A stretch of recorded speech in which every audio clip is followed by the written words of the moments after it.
关注前程密码，了解全球财经。观众朋友，大家好，我是钱道。这两天呢，国际评级机构穆迪向外界宣布，疫情过后说全世界的经济格局将会从全球化变成三足鼎立。哪三足呢？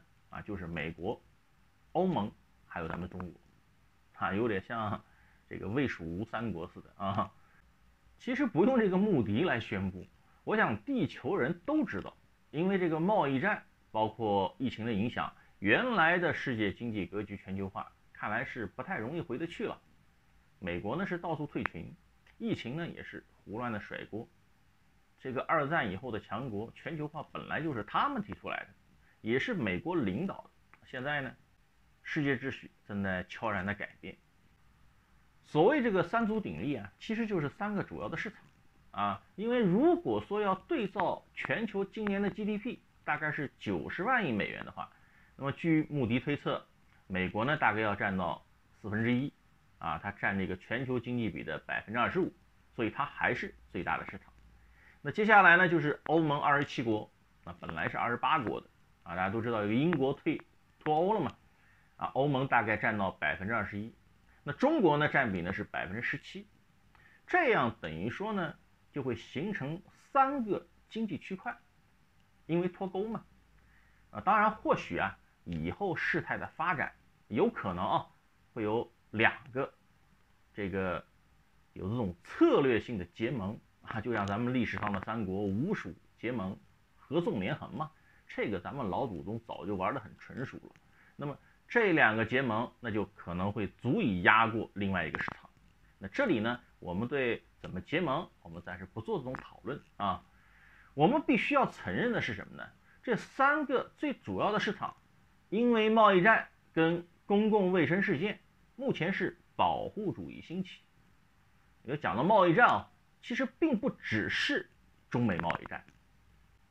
像前段时间美国引用201条款、232条款，实际上就是跟欧盟之间的冲突。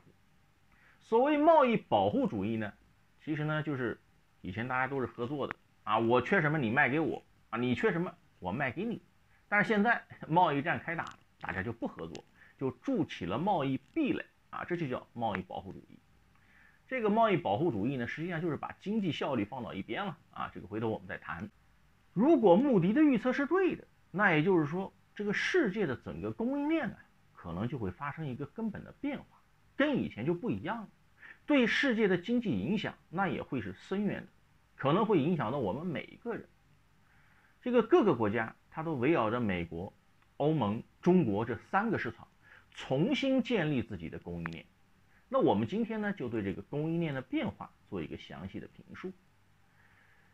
以前的供应链咱们中国是世界工厂，生产出来产品卖给全球。如果三足鼎立成立了，那供应链将会发生改变。新的供应链呢，我分析了一下，会有5大特点。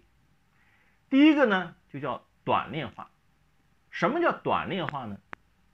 短链化其实就是贴近市场，就是为了降低运输成本。它会要求供给端接近需求端。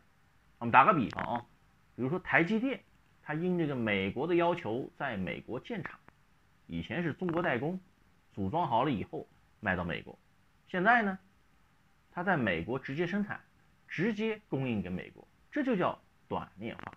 当然现在厂还没建起来呢第二个呢叫做多样化。什么叫多样化呢？就是不会依赖单一的市场。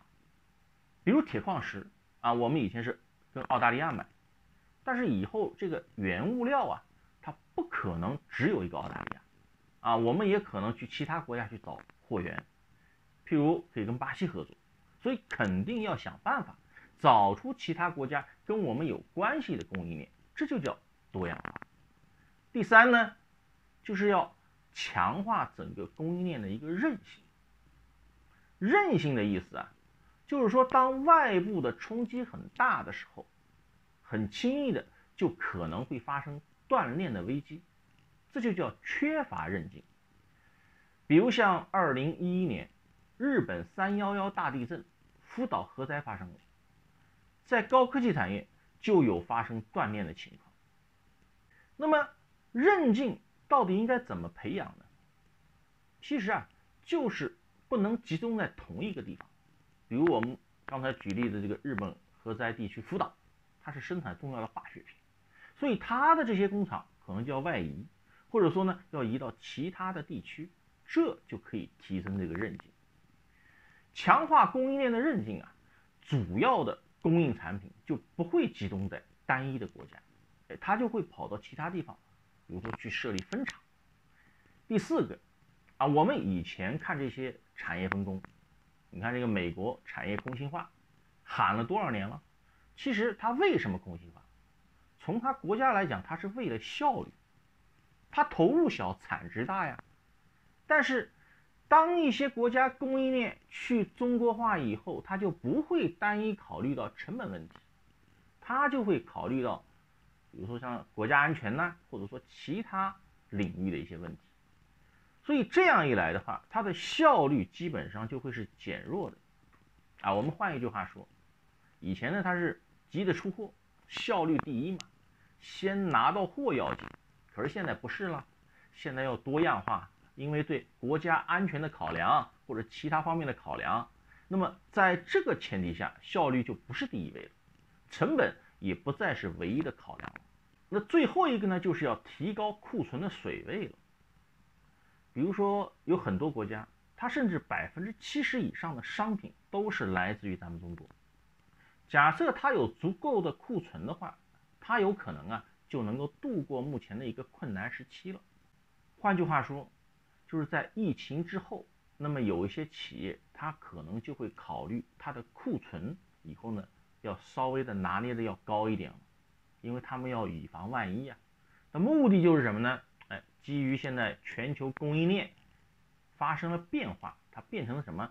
自主供应链。所以三强鼎立的态势如果真的确立以后，很多人他都会看着美国、中国、欧盟3大市场，究竟到哪个市场去做？肯定是什么？哪里有钱赚就往哪里钻呢？那么大家想一想，未来什么样的市场才会是真正的赢家呢？我想要想成为真正的赢家，一定要具备3个条件。首先第一个就是你的营运环境一定要好，你比别人政策好，别人才能够赚到钱嘛。第二个呢，就是你的这个人力资源数量要多，素质要高。你想这个人家企业是来这个市场里面来赚钱呢，你们的人才那得给我用而且一定要好用第三个呢是最重要的，就是地缘政治风险要小你这里不能老打仗不能够有内乱否则别人怎么可能放心到你家来做生意呢？供应链已经改变了，要想成为国际投资的重要据点，成为真正的赢家，这3大条件那必须具备。讲完赢家那咱们呢再讲一讲输家。大家想一想，供应链的转移有那么容易吗？它的转移呢一定是有交易成本的，而交易成本最高的就是那些规模经济的企业。比如美日政府他出钱出力希望协助他们的产业出走。问题是你光补贴点税收，那对企业是杯水车薪他得重启炉灶的，那个交易成本太高了，企业怎么负担呢？所以呢，如果你的成本没有办法降下来，而政府帮你又有限，那企业就有可能会面临到很大的困境。这也就是为什么到现在其实也没有几家企业离开中国的原因。那么现在呢，我们大家都明白原来穆迪的报告3强鼎立，就是基于现在呢全世界的供应链开启做了大改变，本来是合作的，现在是单一国家自主供应链。那这样一来的话，大家就会追着市场跑嘛，哪里有钱就往哪里去。好的，点击订阅，打开小铃铛，签到不胜感谢。